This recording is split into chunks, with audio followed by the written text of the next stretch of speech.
روزوں کا مہینہ رمضان کا مہینہ ہے، جس میں قرآن اول نازل ہوا، جو لوگوں کا رہنما ہے اور جس میں ہدایت کی کھلی نشانیاں ہیں اور جو حق و باطل کو الگ الگ کرنے والا ہے۔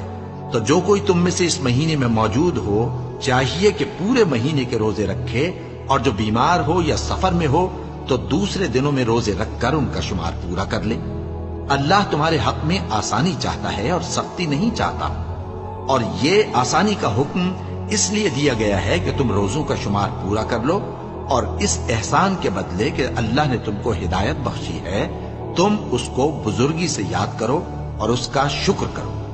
اور اے پیغمبر، جب تم سے میرے بندے میرے بارے میں دریافت کریں تو انہیں معلوم ہو کہ میں تو تمہارے پاس ہی ہوں۔ جب کوئی پکارنے والا مجھے پکارتا ہے تو میں اس کی دعا قبول کرتا ہوں۔ تو ان کو چاہیے کہ میرے حکموں کو مانیں اور مجھ پر ایمان رکھیں تاکہ نیک رستہ پائیں۔